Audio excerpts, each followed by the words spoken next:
بسم الله الرحمن الرحيم. الحمد لله رب العالمين، والصلاة والسلام على سيدنا وحبيبنا محمد وعلى آله وأصحابه أجمعين. بەڕێزان و خۆشەویستان، خوای پەروەردگار بە هەر یەکێک لە ئێمە بە دڵنیاییەوە کۆمەڵێک خێر و خۆشی و بەرەکەتی پێبەخشیوین، ئەوە هیچ گومانی لەسەر نییە. ئەو خێر و خۆشی و بەخشانەی کە خوای پەروەردگار سوبحانەه وتەعالە بە هەر یەکێک لە ئێمەی بەخشیوە، پێویستە بیپارێزین. هەر خوا دەمان پارێزێ، بەڵام لە ڕێگەی شەریعەتەکەیەوە پەروەردگار چەند ڕێگایەکی نیشان داوین بە پابەندبوون پێیانەوە بەویستی خوای پەروەردگار ئەم خۆشی و بەرەکەتانەی خوای گەورە لەسەرمان بەردەوام دەبێ و لێمان تێک ناچێ و تووشی ناڕەحەتی نابین. کەواتە ئەو خۆشی و بەخششانەی کە خوای پەروەردگار پێی بەخشیوی بیان پارێزە بە دوو شت. یەکەمیان شکری خوای لەسەر بکە، شکری خوای لەسەر بکە. بەڵێنی پەروەردگارە لە قورئاندا، لە مانگی قورئاندا ئەم ئاەتە با بکەین بە بەرنامەی ژیانمان. لەئین شەکەرتم لەئەزیدەنەکم. ئەمە بەڵێنی خوایە. خوای پەروەردگاریش بەڵێنەکانی خۆی هەمووی ڕێک و پێک دەباتە سەر. ئەفەرمێ ئەم هاوکێشەیە ئەم لای یەکسانە بە ئەو لای. لەئین شەکەرتم، ئەگەر ئێوە سوپاسگوزاری پەروەردگار بوون، لەئەزیدەنەکم، بەڵێم بێ منیش بۆتان زیاد دەکەم. جا شکرانەی خوای پەروەردگار یەکەم یەک بە زمان با بەردەوام ئەلحەمدولیلله لەسەر دەممان بێ. هەر ئاوێکت خواردەوە، هەر نانێکت خوارد، جلوبەرگێکت لەبەر کرد، خۆشیەکت بینی، لە سەفەرێک بە سەلامەتی ڕۆیشتی و هاتیەوە، ئەمە زۆر گرنگە. بەردەوام پەروەردگارمان لە یاد بێ، بڵین ئەلحەمدولیلله، یا ڕەبی خوایە، سوپاس و ستایش هەر شایان بە تۆیە، سوپاست دەکەم ئەم هەموو خەڵاتت پێبەخشیوم. ئەوە شکرانەی خوا یەک بە زمان. دوو بەدڵ، لە ناخی دڵەوە بەهی خۆتی بزانە. وەکو بە زمان دەڵی ئەلحەمدولیلله، لە ناخی دڵیشەوە ئاگاد لێبێ کە بەینی خۆت و خوا کەس ئاگای لێ نێ، بڵێ خوایە ئەمە هەمووی هی تۆیە. ئامان نەکەی، ئاگادار بە، نەچی بە ئازایەتی خۆتی بزانی، نەچی بە مەردایەتی خۆت و زیرەکی خۆت و پارەداری خۆتی بزانی. هەمیشە لە دڵەوە بڵێ یا ئەڵڵاه، سوپاست دەکەم، ئەمە بەخوا هەمووی هی تۆیە. ئەینا من ئەو پیاوە نیم، ئەو کەسە نیم، ئەو مەردە نیم کە ئەم هەموو خێر و خۆشی و خەڵاتم هەبێ. سێ پۆزی پێوە لێ مەدە بەسەر خەڵکە، زۆر ئاگاد لێبێ. ئەگەر دەتەوێت خوای گەورە ئەم ناز و نیعمەت و خێر و خۆشیت بۆ بێڵێ، عەزیزی خۆم، ئاگاد لێبێ نەچی پۆز لێدەی بەسەر خەڵکە، نەچی خۆت ڕا بنوێنی. ئێستا زۆر کەسمان بینی بەداخەوە کە دوایی هیچی نەما، بە سیارەکەی، بە قات و جلو بەرگە جوانەکەی،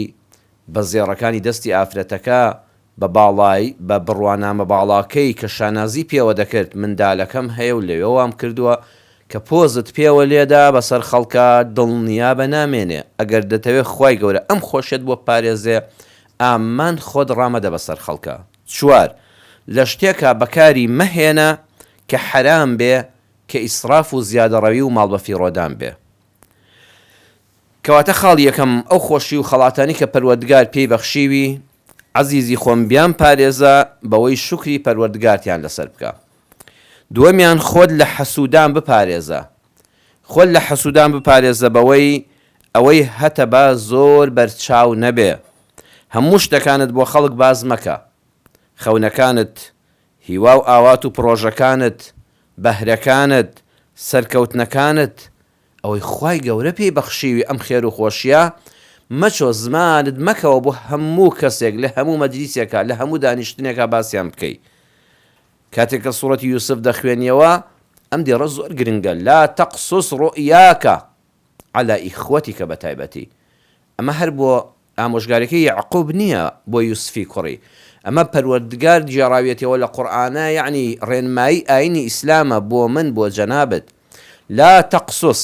سەیری وردی قورئان کەن. هەموو جار عەرزی جەنابتان دەکەم، هەموو شەیەکی قورئان چونکە کەلامی خوایە، لەگەڵ وشەیەش کە فەرقی هەیە.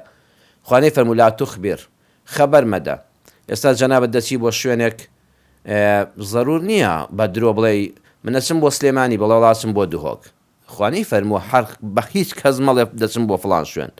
یەکێ لێ دەپرسێ ئەم خانۆهی خۆتە، بڵێ هەزار جار شکر بۆ خوای پەروەردگار. خوانەی فەرمووە درۆ بکەی ناوەڵی ماڵی براکەمەوە کرێسیم تێدا و لە کاتێکە بەیانی معالم دەزانێکی خۆشتە ئاوا مەبە لا تخبرنا لا تقصص دەزانی یعنی چی یعنی ورد و درشتی والله ئەم خانۆ 50 دەفتەرم پێداوە و ئەم قەنەفانم لە تورکیا بۆ هاتۆ بایس 40 دەفتەرە و کەوانتەرەکان 2 دەفتەرەوە چی پێویست دەکات و ئەم وردەکاریەی ژیانی خۆت من ئەوەندەم معاشە و ژنەکەم ئەوەندەی معاشە و کوڕێکم لەوێت تەعین بۆ خوکابراوەشتی لێ نەپرسیوی هەر لەوە چێوە توێتی ئەم خانۆ شکوری خۆتە ئەی سوپاس بخوا حەمد و سەنا بخۆ خوانەی بڕێ 1000 جار لێ بە زیاد بێ ئەمەندە کافی ئەو تخبیر بەڵام لا تەقسوس ورد و درشتی ژیانت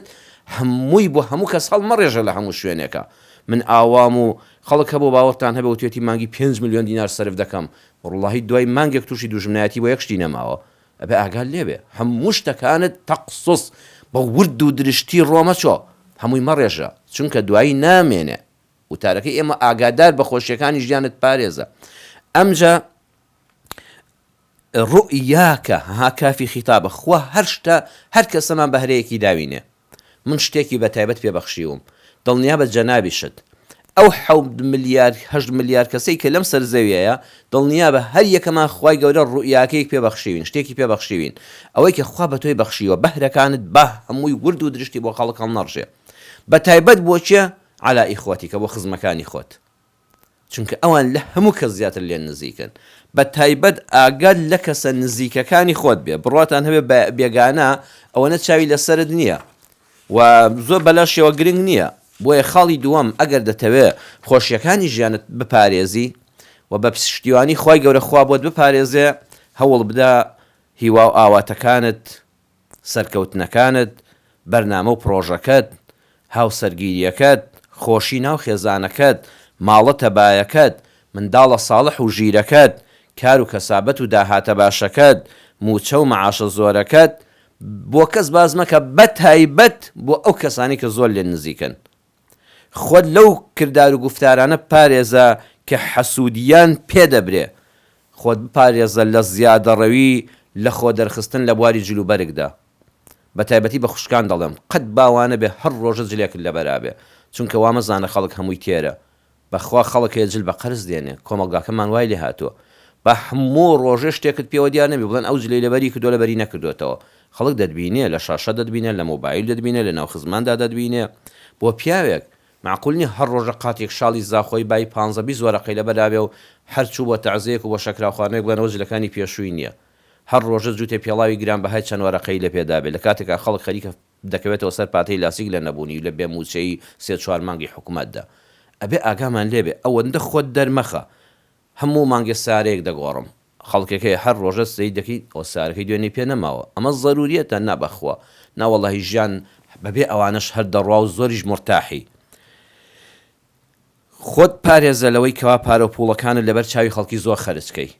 ئێستامە لە بارودۆخەکەین بەداخەوە خەڵکێکی وڵای فەقیرەکە دەچێتە مارکێتێک لەرزی لاتۆ دەفتەریان بۆ کردوێتەوە هەر بۆ شەکر و چاو برنج و ڕۆژتە ڕۆژانەکانی تۆ سەفتەیەکی 50,000 دەرمەهێنا دەزمەکە بە جیشفان تا 50 وەرەقەت دەفتەری دۆلارت بدەستەوە لەبەر چاوی خەڵکا دەیژمێری و خەڵکە ژوا لە سەرەکەی وەستاوە کە چای بۆ هەموو پارێ بۆ هەموو 25 سوورە دەکەوێت بەخوا ئاخر بەسەر هەڵدەڕێژێ قەیچێکە بە چەند جوانە هەمیشە ئێمە وا بکەین ملیۆنە دینار لە جیشفان تا بوو با 100,000 50,000 بەجیا لە جیفانیش کە دابێت کە گەیشت دێبەردەمی کاژێرەکە ئیتر ئەو 50,000 پێنجیانە دەرێنە 225 پێ بێ نەک سەفتەیەک نەک 2 ملیۆنی لاسیک لێدراو ئەگەر لە خۆت بێ ئەمانە بەڕێزم ئاگادار بە زنجیرە باسی ئاگادار بێ پێت دەڵێ ئاگادار بە خۆشیەکانی ژیانت پارێزە لە پارە و پوڵ خەرجکردنا بەر لەبەر چاوی خەڵکیدا خۆمە نوێنە کە دەوڵەمەند بووی مانای وانیە وەک هەژار بژی ئاگادار بە من پێ ناڵێم تۆ دەوڵەمەندی خوای گەورە پێی بەخشیوی وەڵڵا هەر وەکو هەژار هیچت پێوە دیار نەبێ ناوەڵڵا نۆشی گیانت بێ بخۆ بنۆشە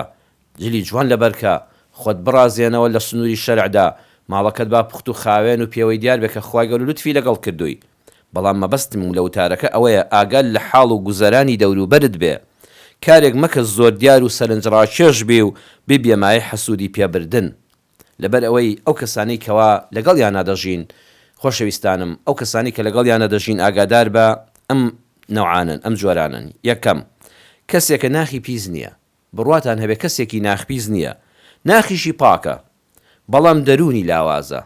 ئەها زوو کاریگەر دەبێ بەشت لە دین باش حاڵی نەبووە لە قورئانەکە باش حاڵی نەبووە کە سەرۆت و سامان چۆن دەدرێ بە خەڵکە و تۆش بێ بەهرێنی و تۆش بەشت دراوە لەم دنیادا لەم دینە حاڵی نەبووە تەماحیشی زۆرە، تەماحی زۆرە، حەز دەکا زوو بەشت بگە. ژیر و عاقڵیش نییە، بەخوا ژیر و عاقڵ بە عمری خۆی بە خەڵکەوە ماندوو ناکە. ئەوەی ئێرەی پڕ بێت لە زانست و لە عیلم و معریفەت قەت چاو بە ماڵی هیچ بەشەرێ هەڵ نابڕێ، چونکە نە هیچم لەو پێدەگا و هیچیشی منی نەبردووە. ئەو لوتفی خوای پەروەردگارە، جا بۆ مێشکی خۆم بەشغوڵکەم، خۆم گونەهباری لای خوا و عیبداری لای خەڵک کەم. بەڵام حەسوودیت پێدەبا و چاوی پێت هەڵنایە کە دەبینێت تۆ پێشکەوتووی لە کارەکەتدا، لە بازرگانیەکەتدا، لە خوێندنەکەتدا، لە ژیانی هاوسەریتدا، لە ناوماڵ و منداڵتدا، لە کاروباری ڕۆژانە و ناو فەرمانگەتدا. سیر دەکا بیر دەکاتەوە باشە ئەویش هەر برای تۆیە، هەر کەسە نزیکەکانی خۆت یەکەم جار، خۆ بەخوا ناخیان پاکە، دەرونیان پیس نییە، بەڵام کە سەیری ئەو گەورەیی تۆ دەکا کە دەرکەوتووی، سیر دەکا هەر برای تۆیە، خوشکی تۆیە، لە یەک ماڵدا گەورە بوون، لە یەک دایک و باوک بوون، باسە تۆ بۆ ژیانە دوایە و ئەویش چەند لە دواوەیە، یان کاتی خۆی لە یەک خوێندنگا و قوتابخانە هاوپۆل بوون، بەخوا لەسەر یەک ڕەحلە دانیشتون، ئێستا ژیانی ئەو چۆنە و خوا چ لوتفێکی لەگەڵ تۆ کردووە. منداڵی یەک گەڕک بوون، شەڕە مناڵتان لە کۆڵانە بە یەکەوە کردووە، ئێستا بارودۆخی تۆ چۆن چۆتە پێشەوە و ئەویش بەداخەوە بەبینینی خۆی دوا کەوتووە. ئێستا تۆ چۆنی ئەو چۆنە ئەمە وای لێ دەکا خۆ ناخی پیس نییە، بەڵام لە ناخەوە هەز بە نەقسی خۆی دەکا، کە نەقسی خۆی دەبینێ و گەورەی تۆ دەبینێ، حەسوودیەک لە ناخیا دەجوڵێ. ئەمە هیچت بەرامبەر ناکە، نە چاوی پیسە، نە حەسوودە، نە قسەیەکت پێ دەڵێ، دڵنیا بە غیبەتیشن ناکە، بەس لە ناخی خۆیەوە ببینیت مرتاح نییە، کەواتە برایەک لە دەستدا، دۆستێک لە دەستدا، ئەگە تۆزێ وریاوی تایە ئەمەندە شتەکان ئاشکرا نەکردایە، ئەو برایەت ئەو حیقدەی لە دڵا دروست نەدەبوو، ئەو دۆست و هاوڕێش لە دەست نەدەدا، حەسوودی پێ نەدەبردی. بەڵام ئەمە هیچت بەرامبەر ناکە، ئەمە جۆری یەکەم، نە چاوی پیسە، نە حەسوودیت پێدەبات، نە غیبەتت دەکات، نە بوختانت بۆ دەکات، نە هەڵیشکاندنت دەدا، بەڵام لە ناخەوە ئەو خۆشەویستی بۆ تۆ نامێنێت، کەواتە چێ زەرەدی کرد؟ خۆت هاوڕێیەک لە دەستدا. دووەمیان ناخی پیسە، دووەم کەس کە دەدبینێتەوە زۆر لە خۆشگوزەرانی دای ناخێکی پیسی هەیە، حەسوودە، چاوی پێت هەڵنایە، هەوڵ دەدا قسە لەسەر بکە، کاتێک کە بە تۆ ناگاتەوە و ناشتوانێ هەژارت خا و ناتوانێت ماڵ و سەرۆتەکەشت لێ بستێنێ، هەوڵی چیەدا؟ هەوڵی شکاندنت دەدا، ئەمجا بوختانت بۆ دەکا، کاکەم سەرۆت و سامانەی لەکوێ بوو؟ وەڵڵای لەوەچی هەمویان دابێتێ، بابەوە هەر دزە، خۆ من دەزانم ئەوە بە حەڵاڵی پەیدا نەکراوە، کورە خوێندنەکەی وەڵڵا شەهادەکەی خوا ئەزانێت بە پارە لەکوێ هێناوێتی. یعنی تۆمانە هەموو حەقیقەتن ڕاستین خۆشی دەیزانێ، بەڵام کاتێک کە ناخی پڕ بووە لە زمانیەوە دەری دەبڕێ بۆ ئەوەی کەسایەتی تۆ بشکێنێ لەبەر چاوی خەڵکا و شیفای دڵ و دەرونی خۆی بدا. سێیەمیان لەو خراپتر کە حەسوودە، چاویشی پیسە، واتە ئین العین حەق، چاوی لەسەرتە، بەردەوام ئەمجا مراقەبەت دەکا، بەردەوام حیسابی ئەمڕۆ دوێنەی بۆ تۆ دەکا، ئەم ساڵ و ساڵی ڕابردوود دەکا، بەردەوام چاوی لەسەرتە، لای خەڵکی دڵێ بابە کورە خۆ بینیتان ساڵی پارچی هەبوو، ئەوە تەبزان ئەم ساڵ چۆن سیارەکەی گۆڕی، خانۆکەی گۆڕی، ماڵەکەی گۆڕی، سەیری خێزانی کە چ زیێڕ و ئاڵتونێکی پێوەیە، سەیری منداڵەکانی کە لە چ مەکتەبێک دەخوێنن، ئەها چاوی لەسەرتە. وەکو حەسوودی ناخە دەریشی دەبڕێ، ئەمجا بە چاو زانانی زۆری لەسەر ئەوە کۆکن کە ئین العین حەق، مەبەست لەوەیە هەیە ژەهرێک لە چاویە دەڕێژێ، بەخوا ژەهری چاوی مەلای گەورەی کۆیە لە تەفسیرەکە دەفەرمێ، لە تەفسیری ئاەتی وئین یەکاد الذین کەفەڕوو ئەفەرمێ لە شاری کۆیە کابرایەک هەبوو ئەوەندە چاوەکانی پیس بوون، بابم فەرمووی وەڵڵاهی لەبەر دەرگای مزگەوت بووین، تەیرێک باڵندەیەک وەکو بولبولێک شتێک لە ماڵانەوە نازام هاتبوو چی لەسەر داری مزگەوت حەوشەی مزگەوت وەستا بوو، کابرای چای پیس سەیری کەوتی ئەی لەو چاوە جوانانە، ئەڵێ بەخوا لەبەر چاوی خۆمان چاوەکانی هاتنە دەرەوە، چاوی کوێر بوو هات بۆ خۆی بە چوادەوری خوادا سوڕایەوە بەبێت چاو. خەڵکەیە لە کوردەواریە وتێتی ئەوە سپەڕاکە گەشت سوارەکەم نەخستە خوارەوە، بەڵام تۆ خۆت دەرمەخە، کەواتە خاڵی سێم خەتەرتر نەک هەر ناخی پیسە، چاویشی پیسە. چوارەمیان هەندێک جار ئەوەندە بە سەرکەوتن و خۆشیەکانت ناڕەحەت دەبێ، ئەمجا لە چاوپیسی و حەسوودی دەردەچێ، ئەمجا هەوڵی کوشتنیشت دەدا، تۆ بڵێ شتی وا هەبێ؟ ئەرە وەڵڵا کاکە قورئانە، مانگی قورئانە بەڕێزان، کە قورئانتان خوێندەوە تکایە ورد لەسەری بوەستن. ئەم بەرنامەی ئاگادار بە لە مانگی پڕبەرەکەتی ڕەمەزاندا مانگی قورئانە، مەدرسەی قورئانە مزگەوتی ڕێگەی بەهەشت. ئاگاتان لێبێ لە قورئانەکە ڕابمێنن وشە بە وشە لە لای خۆتان ناڵم لەسەر مصحفەکە مصحف نابێت هیچی بەسەرا بێ بەس لە دڵی خۆتا خەتێکی بەژێرا بێنە بۆی کە لە بیرت نەچێتەوە یان لە وەرەقەیەکە بیان نووسە دەفتەرێکت پێ بێت دەفتەری بیرەوەریەکانی قورئان ئەوەی کە لە قورئانە سەرنجی ڕاکێشام خەتێکی بەژێرا بێنە ئاەتەکە بنووسەوە لەکوێ قورئانە ئەمە هەیە کەسێک بەبێ ئەوەی زەرەرت بۆی بوو بێ هیچ شتێک لەو کەم بوو بێتەوە هیچ ناڕەحەتێکت بۆی بوو بێ بەس ڕقی لێت ببێتەوە ئەزانی لەبەرچی تەنها لەبەر ئەوەی ناگابەتەوە تەنها لەبەرەوەی تۆ خۆشەویستی جا سەرۆت و سامانیشت لەوە چێ نەبێ جاری وهەیە ئەو کەسە کە ڕقەکە لە دڵیا کۆبەتەوە ئەوێ بتکوژێ بەخوا حەسوود نییە بە سەرۆت و سامانەکەت چونکە نیتە حەسوود نییە بە دیواخانە گەورەکەت چونکە نیتە بەس حەسوودە بە کەسایەتیەکەت حەسوودە بەوەی باشە بۆ فڵان کە زەوەندە ڕێزی لێ دەگیرێ تەنانەت جاریوە برا حەسوودی بە برای بردووە بۆچی براکەمان لای باوکو دایکم ئەوەندە خۆشەویستە ئەمە لەکوێدا هەیە لە قورئانەکەی خۆماندا فەیەکید لەکە کەیدا یعقوب بە یوسفی گوت من ئەزانم دوا ڕۆژی تۆ خێرە کەسایەتی لە مناڵیەوە پێوە دیارە ڕۆڵێکیان خەو نەخۆشەکەت کە ڕوئیای تۆیە کە داهاتووی تۆیە بۆ براکانتی بە ورد و درشتی باز مەکە باسی خۆت مەکە لەلایەن بۆ فەیەکید لەکە کەیدا کوڕی خۆیەتی و باشیان دەناسێ ئەو کوڕانم ناخیان پاک نییە بڕوات هەبێ یوسف بە گەورەی و مەزنی تۆ بزان و شتە لێ ببیستنەوە ڕۆڵە ئاگال لە زمانت بێشتیان لا نەدەرکێنی ورد و درشتی ژیان تۆ خەونەکان و ڕێزگرتنی خوا و خۆشەویستی من بۆ تۆ بە تایبەت باز مەکە خۆ ئەوانیشم بەخوا وەک تۆ خۆش دەوێت باوک و دایک قەت فەرقی مناڵ ناکە بەڵام ئەولادی ناخپیس وا نازانێ فەیەکید لەکە کەیدا سەیری وشەی کەیدەکە ڕۆڵە پیلانێکی هەرە گەورەت بۆ دادەنێن کەیدەن ئەو تەنوینە یعنی چی یعنی زۆر گەورە فعلا قسەکانی یعقوب هەمووی ڕاست بوو سەلامی خوای لەسەر بێ ئەوە بوو ناخیان پڕ بوو وتیان ئوقتلوا یوسفە کۆرەوەرن یوسف هەر بکوژین لە ناوی بەرین بە هەر هەمومان چاولێ ئەو کەسە بەبێ ئەوەی یوسفێکی داما و کۆمپانیا و شەریکە و دۆلار و دیناری هەبووە سیارەی هەبووە خان و ڤێلای هەبووە مەزرعەی هەبووە شوقەوڕی زەدووکانی هەبووە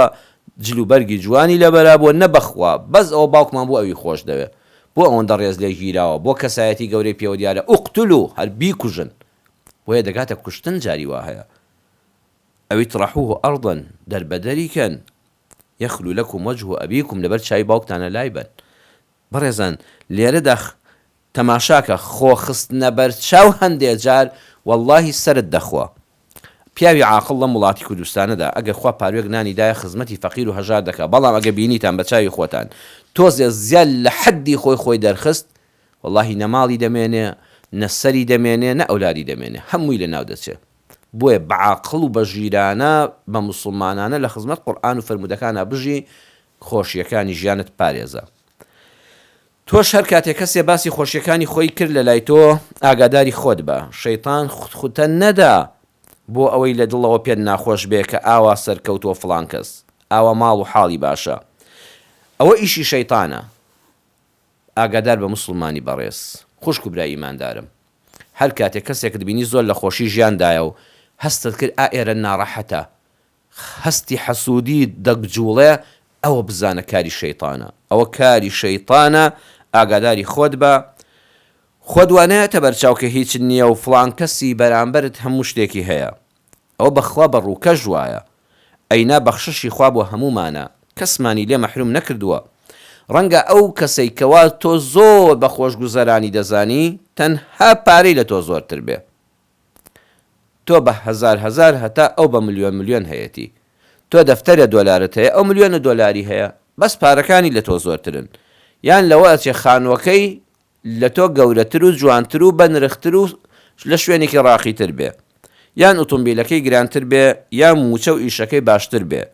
بەڵام تۆ لە چەندین لای ژیانەوە بەخوا تۆ دەوڵەمەندتری لەو بەس حەیفە خۆمان نابینین ژیانی خۆمان نابینین گرفتی ئێمە ئەوەیە خۆشیەکانی ژیان بە زۆری هەر لە پارە و سەرۆت و سامان و خان و ڤێلا و دەفتەر دۆلارا دەبینینەوە بەڵام ڕزق و خەڵاتی خوا گەلێک زۆرن بۆ نمونە هاوسەری چاک و بەڕێز و خۆشەویستت هەیە تۆ هاوسەرێکت هەیە هەم بەڕێزە هەم خۆشی دەوی هەم حرمەت لە نێوانتاندا هەیە ئەو هەموو سەروەت و سامانەی هەیە ژنەکەی لەگەڵی خراپە وا مەزانە تۆ کە تا ئێستا تەنانەت زەرکەیەکی شت پێوە نییە ئەویش بازنەکانی هەتا ئێرەکانە هەڵکردووە هەیە خاڵخاڵی زێڕیش نازام چی پێڵم پاوانە لە قاچیەکە وا مەزانە ئەو ژنە زۆر بەبەختە لەوە ئەچێەوە مێردێکی دڵپیسی هەبێ فەقیرە نەوێرە بجوڵێتەوە والله 100 خۆزگەی بە تۆکە کە زەرکەیەک لە دەکەی بە گوارەی گوێت کە تەنانەت ناتوانانی ئەڵلقەیەکی زێر لە دەستت کەی ئەوەندە دەستکورتی بەڵام پیاوەکەی تۆ دڵپاکە 100 خۆزگەی بە ژیانی تۆکە وا مەزانە ژیانی ئەو ئافرەتە زۆر لە تۆ خۆشترە ژیانی ئەو پیاوە زۆر لە تۆ باشترە تۆ ژنەکەت ڕێک و پێکە ئەو ژنەکەی بەڵایە لێ تۆ مناڵەکانت چاک و گوێڕایاڵ و بێ ئاژاوە دانیشتون لە دەورتا ئێوارە نان و شۆربایەک دەخۆن هەیە ملیار لێرە و منداڵەکانی لێ بوونە دوژمن منداڵەکانی هەر ڕۆژە بەڵایەکی بۆ دەنێنەوە پارەکەی هەموو لە منداڵەکانی داڕۆی تۆ کچت هەیە و پیان دەچێ بەهەشت بە دیار کشەکانی خۆتەوە دانیشتوی ئەو کچانە دەرگاکانی جەهەنەمت لێ دەگرن دەرگاکانی بەهەشتت بۆ دەکەنەوە فەرمودەی لەسەرە بەڵام هەیە بەداخەوە بەهۆی کچەکەیەوە حیای چووە ئیتر باس سەروەت و سامانی هەموو دنیاشی هەبێ ئەوە لە چاو تۆ زۆر هەژارە تۆ بە ئیسراحەت دەخەوی شەو هەر ئاوا سەرت چۆتە سەرسەرینەکە یەک خەوی قوڵی خۆش ئارام دەخەوی هەیە ئەو دەوڵەمەندی کە تۆ خەریکە حەسوودی پێ دەبێ شەیتان خوتخوتەی دڵت دەدا ئەڵە چەند لە تۆ دەوڵەمەندتر و باشترە بڕواتان هەبێت شەوانە لەوانەیە خەوی لێ نەکەوێ ئاوات بەو پرخەی تۆ بخوازە کە چەند بە قوڵی و بە جوانی خەوتووی تۆ لاشەت ساغە بەڵام کرێچی ئەو کۆشکێکی هەیە بەڵام هەموو لەشی نەخۆشیە تۆ بە قاچی ساغ و قنج و قیت دەڕۆی ئۆتۆمبیلت نییە یان ماتۆڕێک پاسکیلێکت هەیە بەڵام ئەو دوام مۆدێلی ئۆتۆمبیلی پێیە و بەڵام فقراتی نەخۆشە لەناو ئەو ئۆتۆمبیلە نازانێت چۆن دانیشێ لە تاوی ئازاری پشتی لە تاوی ئازاری ئەژنۆکانی نازانێت چۆن ڕێگاکە دەبڕێ بەڵام تۆ کە بە پێ دەڕۆی سوپاس بۆ خوای گەورە هەر چێژ لە ڕۆیشتنەکەش دەبینی لە پاسکیل و ماتۆڕەکەت دەبینی بۆیە وا مەزانە ئەو لە چاوتۆدا زۆر خۆشبەختە خوا لە لایەکەوە قەرەبووی بۆ تۆ کردوێتەوە تۆ لە سای دایک و باوکتدا گەورە بووی هەیە دایک و باوکی خۆی لە ژیانە نەبینی تۆ مسلمان و ئیمانداری بەس توخوا بیر لەوە بکەنەوە مسلمانی و ئیمانداری گەورەترین سەروەت و سامانە لەم دنیا نەوەڵام دنیا هیچ نییە ئەوە قیامەتی پێدەبیتەوە بەهەشتی بە بەدەست دێنی دەتخوا ئینسان بەهەشتی هەبێت توخوا حەیف نییە خۆی بە فەقیر بزانێ والله حاکمی عادل هەبێ حەق دارکاری بکە کەسێک کە دین و ئیمانی هەیە خوا ناسی بە حەق مزگەوتی هەیە شاتمانی هێنا و پەنجەت ئەوالێ کردەڵی لا إله إلا الله محمد رسول الله ئەگەر خۆت بە فەقیر بزانی والله گونەهبار دەبی وابزانی کەس لە تۆ دەوڵەمەندترە بەڵام منافەسەی دینداری بکە من نوێژ شەو نوێژ زیاتر بکەم ڕۆژی سونەت زیاتر بگرم قورئانی زیاتر بخوێنم لە خزمەتی مسلماناندا بم خەم و هەمی ئیسلام زیاتر هەڵگرم خۆم بە خاوەنی ئەم دینی خوای پەروەردگارە بزانم کاکە لەوەندە منافەسەی خەڵکی بکە هیچ کە مەڕوانە بۆ سەرۆت و سامان و کۆشکی خەڵکی کە هیچی بە تۆ ناگا تەنها گونەهباری و دڵ بە خەمید بۆ دەمێنێتەوە ئەگەر هاتو تۆ ئیماندار و مسلمانی سوپاس بۆ خوا کاکە ملیارە هە ملیار خەڵک هەیە لەم سەرزەوێدا خوا ناناسێ ئەوە هەژارە هەل لە خزمەکەی خۆت خوا ناناسێ هەل لە کەسەکانی خۆت لە هاوڕێکانت ڕۆژێ نایەتە مزگەوت سوودەیەکی بە حەق بۆ خوا بەرێ ئەوە فەقیرە بەڕاستی ئەوە داماوە کە ئیمانی نییە ئەوە داماوە کە لە منهەجی پێغەمبەر صلی الله علیه وسلم ترازاوە ئەوە داماوە کە بە حساب دینداریش دەکا بەڵام لەسەر ڕێبازی پێغەمبەر صلی الله علیه وسلم نایکا بە سەهوت چووە ڕقی دنیای لە دڵایە بەرامبەر بە مسلمانان یعنی بە حسابی خۆی زۆر دیندارە بەڵام ڕقی لە کەس نە ڕقی لە ئیمانداران و مسلمانانە بەداخەوە ئەوە بەڕاستی بەڵایەکی گەورەیە تۆ سفرەت هەژارانەیە و شۆربا دەخۆی بەڵام گەدەت ساغا تۆ منداڵت هەیە بێ منداڵە ئاوات بۆ منداڵێک دەخوازێ خانۆکەت بچووک و کۆنە بەڵام شەو لە ماڵی خۆتا دەخەوی ئێستا لە جیهاندا بڕواتان هەبێ بە چەندەها ملیۆن خەڵک شەوانە لەسەر شەقامەکان و لەناو پارکەکانە لەناو گەراجی ئۆتۆمبیلەکانە ڕۆژ دەکاتەوە بۆیە کۆتایی قسەکەم دەڵێم پێغەمبەری ئەکرەم صلی الله عليه وسلم یەک دیاڕی پێوتوین بیکە بە دەرسی ژیانت ئاگادار بە بەختەوەرت دەکا ئەم لای فەرمودەکە یەکسانە بەو لای فەرض بما قسم الله لك یەکسانە بەچی تەکون ئەغنى الناس ڕازی بە بەوەی پەروەردگارت بۆی بڕیارداوی معنی تەمبەڵ مەبە هەموو هەوڵ و تێکۆشانی خۆت بۆ کار و کەسابەت بۆ خوێندن بۆ خۆشگوزەرانی ژیان بە حەڵاڵی بە ڕێگا ڕاستەکەدا ڕێوی مەبە هەر خەریکی فرت و فێڵبی ورج مەبە هەر چاوەڕێبی کولانەی هەنگێک بدۆزیتەوە و هەنجوینەکەی تاڵانکەی شێری مەیدان بە لە بەهانیانەوە بۆی دەرچۆت تا شەو هەوڵ و تێکۆشانی خۆت بدە بۆ ئەوەی ژیانێکی پوخت و خاوێن و بەختەوەر و دەوڵەمەندت هەبێ خوا ئەمەی پێخۆشە جا ئەم جاگە هەموو هەوڵی خۆتت داخوات چی بۆ بڕیاردابووی ڕازی بە پێی بڵێ یا ڕەبی خوایە حەمد و سەنا بۆ تۆ بەخوا زۆرت پێبەخشیوم دیارە ئەمە بۆ من باشە تەکون ئەغنى الناس یەکسانە بەچی تەکون ئەغنى الناس تۆ لە هەموو کەس دەوڵەمەندتر دەبی یا ڕەبی خوایە خۆشیەکانی ژیانمان بۆ بپارێزی کەم و کوڕیەکانمان بۆ پڕکەیتەوە شیفای نەخۆشیەکانمان بدەی قەناعەتی ڕاستەقینە بخەیە دڵمانەوە هەوڵ و هیممەتمان زیادکەی دنیایەکی خۆشگوزەرانمان پێبەخشی قیامەتێکی ئاوەدان و جێگەی هەموو لایەکمان بەهەش بێ. آمین والحمد لله والسلام عليكم ورحمة الله وبركاته.